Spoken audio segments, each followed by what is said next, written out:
Hello, नमस्ते. मी दीपाली. माझ्या taste of home या YouTube चॅनलमध्ये तुमचं पुन्हा एकदा स्वागत करते. लास्ट एपिसोडमध्ये आपण बघितलं प्रोटीन पावडर. आज आपण बघणार आहोत प्रोटीनचे चॉकलेट्स, जे लहान मुलं जे बाहेरचे डेअरी मिल्क्स किंवा जे प्रिझर्वेटिव्ह चॉकलेट्स खातात त्याच्यापेक्षा बेटर आहे की आपण आपल्या मुलांना आपण घरी केलेले हेल्दी चॉकलेट्स खायला घालूयात. तर मी जे प्रोटीन पावडरला जे ड्रायफ्रुट्स आणि जे सीड्स यूज केलेले ते सगळे ड्राय रोस्ट करून घेतले होते.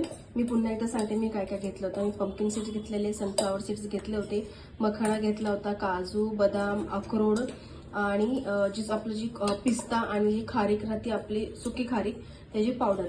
तर आता आपण हे सगळं ड्राय रोस्ट करून घेतलेलं आहे. आता आपल्याला ह्याच्यामध्ये फक्त एकच गोष्ट ऍड करायची, ते म्हणजे जे आपले जे डेट्स असतात ते डेट्स आपण बारीक करताना ग्राइंड करताना आपल्याला मिक्सरमध्ये आपण ओले डेट्स टाकायचे. ते इथं आपण डेट्स घेतलेले.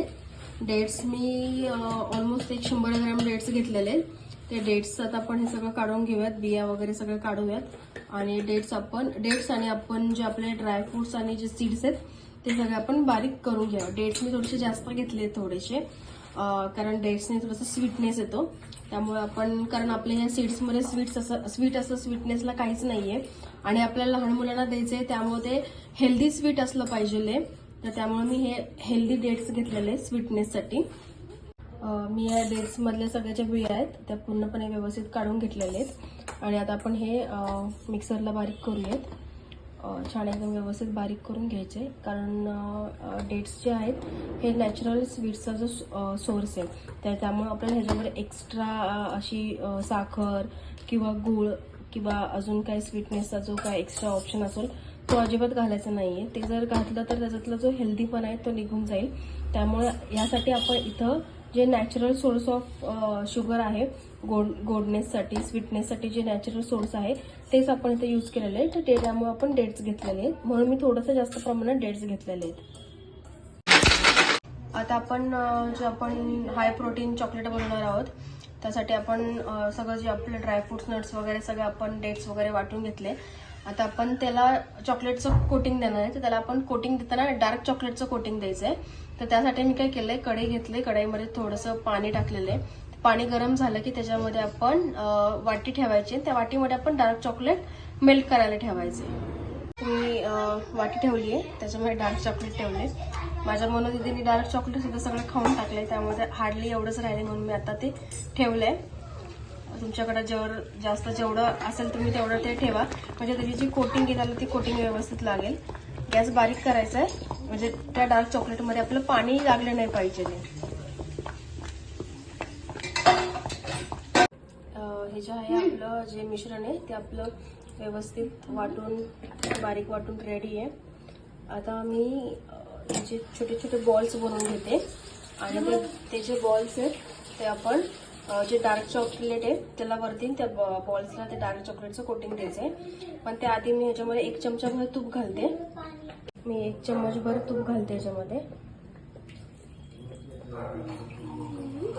आणि आता मी मिक्स करून घेणार आहे. तूप हे आपलं सगळीकडे व्यवस्थित लागलं पाहिजे. त्याला जर तुम्हाला डार्क चॉकलेटचं कोटिंग द्यायचं नसेल तर तुम्ही ह्याचे सुद्धा छोटे छोटे लाडू टाइप छोटे छोटे बॉल्स बनवून तुम्ही रोजचा एक जरी खाल्ला तरी तो खूप हेल्दी आहे.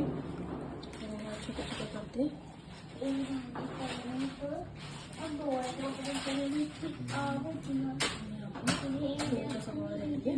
आता मी हे सगळं ह्याचे छान असे छोटेसे बॉल करून घेते.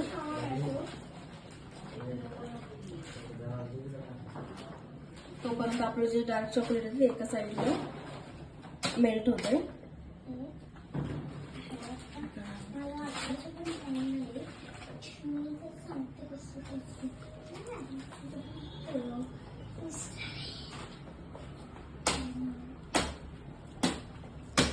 मोस्टली चॉकलेट म्हटलं की लहान मुलं ते लवकर अट्रॅक्ट करतात, त्यामुळे आपल्याला ह्याला चॉकलेटचं कोटिंग द्यायचंय.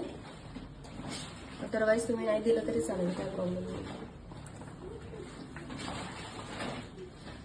आता मला नाही माहिती माझ्या इथे 1 दिवस राहील का 2 दिवस राहील.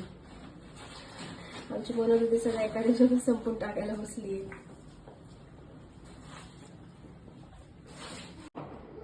चॉकलेट आपलं आता व्यवस्थित मेल्ट झालंय. आता आपण जे बॉल्स केले होते ड्रायफ्रूटचे असे, ते आपण आता त्याला कोटिंग देऊया.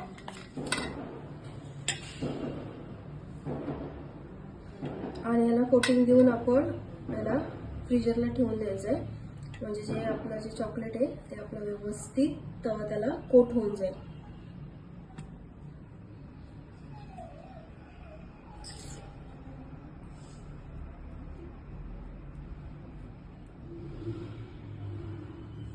मोठ्यासाठी डार्क चॉकलेट हे टोटली ऑप्शनल आहे.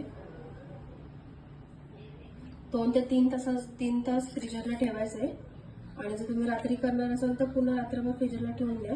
तर त्याला व्यवस्थित त्याचं कोटिंग होईल, व्यवस्थित ते सेट होईल चॉकलेट आपल्या या बॉल्सला. अशा छान छान नवीन नवीन रेसिपी बघण्यासाठी माझ्या चॅनलला फॉलो करायला विसरू नका. सबस्क्राईब करा, लाईक करा आणि शेअर नक्की करा. बेल आयकॉन प्रेस करायलाही विसरू नका. तोपर्यंत आपण भेटूयात नेक्स्ट व्हिडिओमध्ये विथ नेक्स्ट न्यू रेसिपीसोबत. तोपर्यंत थँक्यू, बाय. आपण आता हे चॉकलेटचे जे कोटिंग आहे ते करून रेडी आहे. आता आपण हे रात्रभर ठेवायला ठेवूयात. मी संध्याकाळचे रात्रीचे 10 वाजलेले आहेत. मी 10 वाजता केलेलं आहे. त्यामुळे हे रात्रभर ठेवायला ठेवून द्यायचं. जर तुम्ही दुपारी केलं तर तुम्ही 2-1 तास ठेवलं तरी चालेल फ्रीजला, काही इश्यू नाही आहे. ते 2 तासामध्ये चॉकलेट त्या जे आपले जे बी ड्रायफ्रुट्स आणि जे आपण हे केलेले आहेत त्याला व्यवस्थित सेट होऊन जातं.